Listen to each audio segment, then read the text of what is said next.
My channel, बहुत बहुत स्वागत है आप सभी का। तो फ्रेंड्स, मेरी बैक वीडियो में हमने 4 टक्स ब्लाउज की पेपर कटिंग करी थी। आज हम इसकी अस्तर पर और मेन फैब्रिक ब्लाउज पर कटिंग करेंगे।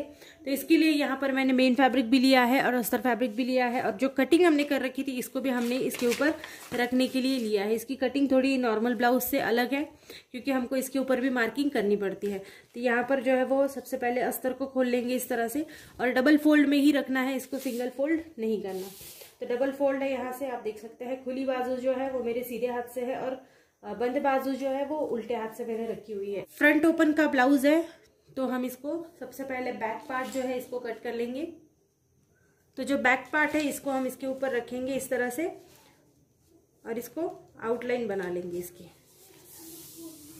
ये देखिए, इस तरह से रखकर आउटलाइन बनाएंगे। इसके अंदर मैंने कोई भी साइड पट्टी नहीं बनाई है, जिसको हम क्रॉस पट्टी कहते हैं, वो नहीं बनाई है। इसको हम सीधे सीधे ही सीलने वाले हैं।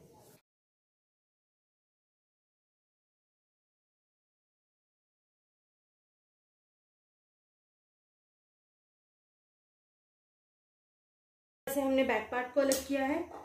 अब फ्रंट पार्ट को भी ऐसे ही अलग करेंगे दूसरी साइड से। तो इसको निकाल देंगे। अब फ्रंट पार्ट आप कोई भी साइड से एडजस्ट कर सकते हैं, बस बैक पार्ट हमको बंद साइड से निकालना होता है। तो इस तरह से फ्रंट पार्ट को रखेंगे और इसको भी ड्रॉ कर लेंगे एज इट इज। जैसे भी हमने इसको यहाँ पर रखा है ऐसे ही हम इसको ड्रॉ करेंगे जैसे बैक पार्ट को किया था।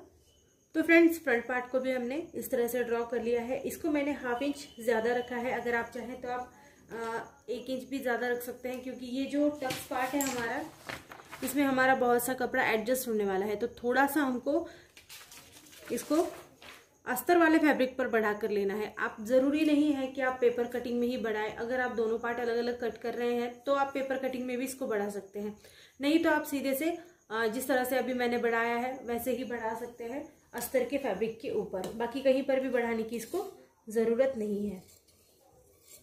अब एज इट इज इसको कट कर लेंगे।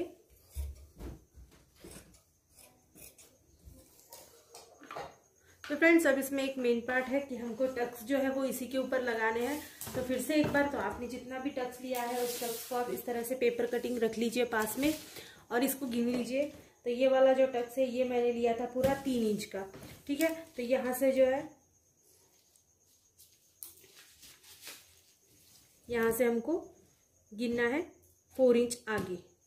4 इंच आगे इस तरह से गिनेंगे। इसके बाद 3 इंच का टक्स लगाएंगे। अब 3 इंच के टक्स के लिए हमको इस तरह से पॉइंट रखना पड़ेगा।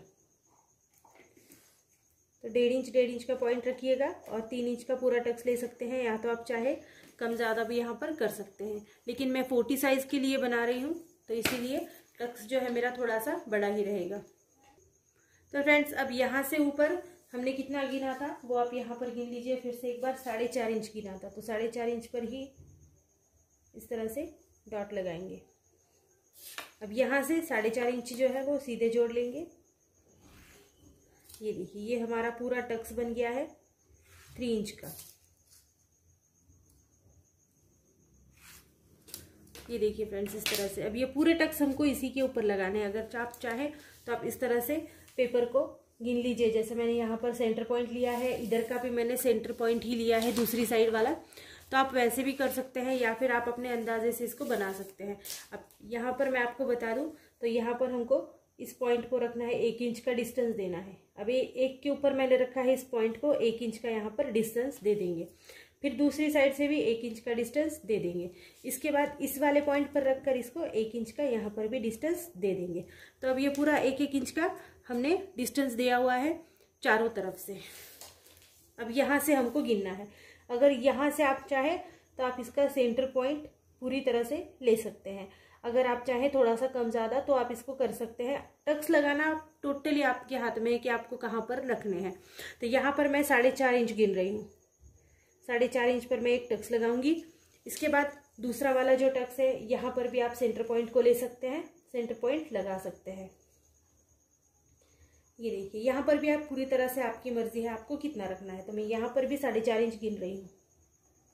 आप चाहें तो आप 5 इंच भी रख सकते हैं, इससे ज़्यादा नहीं रखना है। इसके नीचे नहीं आना चाहिए, इसके ऊपर ही रहना चाहिए, या तो फिर इसके बराबर में रहना चाहिए।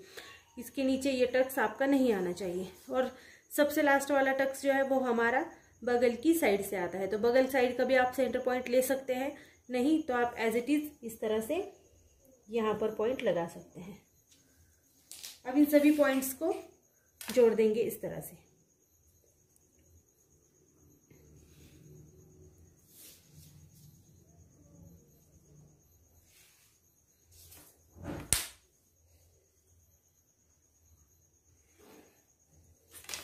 तो देखिए फ्रेंड्स, इस तरह से हमारे 4 टक्स जो है वो अच्छी तरह से बन गए हैं। बीच में 1-1 इंच का डिस्टेंस हमको रखना ही है। अब जो दूसरा वाला पार्ट है इसके ऊपर हमको ये देखिए इस तरह से, ये देखिए नीचे की साइड में भी आ गई है, तो इसी को थोड़ा सा डार्क बना लेंगे तो गलती भी नहीं होगी और दोनों भी साइड जो है वो आराम से अच्छे से आ जाएगी।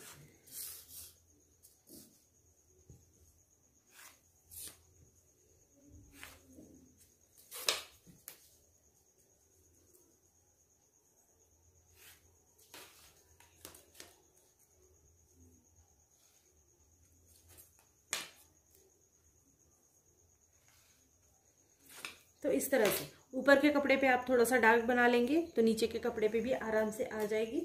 तो फ्रेंड्स, हमारे दोनों भी पार्ट जो है वो बन गए हैं अब फ्रंट पार्ट के। अब हमको स्लीव्स की कटिंग करनी है। स्लीव्स के लिए फिर से एक बार बचा हुआ कपड़ा ले लेंगे। अब यहाँ पर मैंने कोई भी पेपर कटिंग नहीं करी हुई है, तो मैं डायरेक्टली स्लीव्स की यहाँ पर कटिंग कर रही हूँ। अब स्लीव्स की कटिंग करने के लिए हमको कपड़ा जो है वो डबल फोल्ड में रखना है, मतलब डबल फोल्ड वाला जो है उसको डबल और करेंगे तो 4 फोल्ड हो जाएगा। तो 4 फोल्ड कपड़ा यहाँ पर मैंने रखा है। आर्मोल कितना है आपका? आर्मोल अगर आपका 6 इंच है, मेरा आर्मोल जैसे मैंने 6 इंच लिया हुआ है, तो इसके अंदर हमको 3 इंच एक्स्ट्रा मिलाना है, तो ये पूरा हो जाएगा 9 इंच। और इसमें हम 2 इंच एक्स्ट्रा कुछ मार्जिन के लिए और कुछ सिलाई मार्जिन के लिए ऐसे मिलाकर बनाएंगे, तो ये हो गया पूरा 11 इंच। 11 इंच पर एक मार्किंग करेंगे इस तरह से। अब यहाँ पर हमको हाइट गिननी है, ये वन साइड है, यहाँ पर आप ब्लाउज की जितनी भी हाइट है वो गिन लीजिए। अब यहाँ पर मैंने रखा है 4 इंच, तो यहाँ पर भी मैं 4 ही इंच ऊपर गिनने वाली हूँ। और ये जो 4 इंच वाला पार्ट है इसको हम इस तरह से सीधा जोड़ेंगे पहले।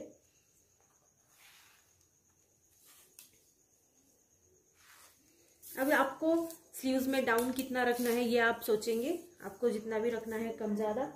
तो मैं अपने हिसाब से यहाँ पर 2.5 इंच या 2 इंच रखूँगी, तो मैं यहाँ पर 2.5 इंच रख रही हूँ, 2.5 इंच का नीचे डाउन रख रही हूँ। और यहाँ से हमको फिर सीधे गिनना है। ये देखिए यहाँ पर मैंने 4 इंच पर एक और मार्किंग कर दी। अब यहाँ से हमको नीचे डाउन करना है इसको, तो डाउन करने के लिए हमको यहाँ से तो ठीक से लेना है इस तरह से गोल, और नीचे यहाँ पर डाउन करना है, ठीक है। इसके बाद हमने 1 इंच का डिस्टेंस दिया हुआ है दोनों पार्ट में, बैक और फ्रंट पार्ट में 1-1 इंच का डिस्टेंस दिया हुआ है, तो 1-1 इंच का ही इस तरह से डिस्टेंस जाएगा। ये देखिए फ्रेंड्स इस तरह से। तो फ्रेंड्स इस तरह से हमारी स्लीव्स जो है उसकी मार्किंग हो गई है। नीचे आपका दंड घेर कितना है वो आप यहाँ पर गिन लीजिए। सपोज अगर आपका दंड घेर है 8 इंच, तो इसमें आपको 1 इंच एक्स्ट्रा रखना है मार्जिन के लिए और सिलाई के लिए। अब इसको इस वाले कोने से इस तरह से जोड़ेंगे। ये देखिए, अब हम इसकी कटिंग करेंगे।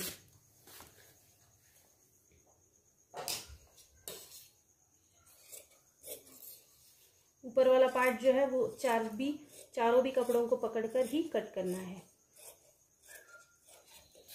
और नीचे वाला जो है वो 2 साइड छोड़ देना है, 2 साइड पकड़ना है और इस तरह से कटिंग करनी है।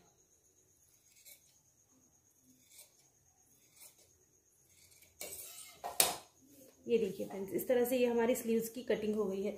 स्लीव्स आपको कितनी भी हाइट रखनी है वो आपके ऊपर डिपेंड करता है, तो आपको जितनी भी हाइट की स्लीव्स लगेगी उतनी ही हाइट की आपको इस तरह से स्लीव्स है बना लेनी है।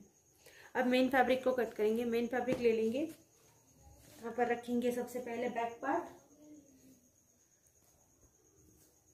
वन साइड से बैक पार्ट को रखना है और 1/4 इंच का मार्जिन देकर कट कर लेना है।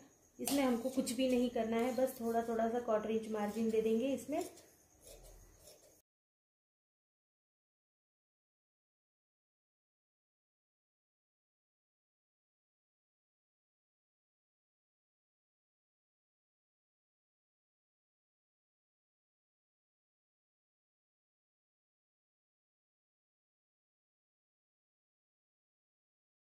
तो फ्रेंड्स इस तरह से हमने ब्लाउज की सभी पार्ट को अलग कर लिया है। ये 4 टक्स का बिना बेल्ट वाला ब्लाउज है, बहुत आसान कटिंग है इसकी।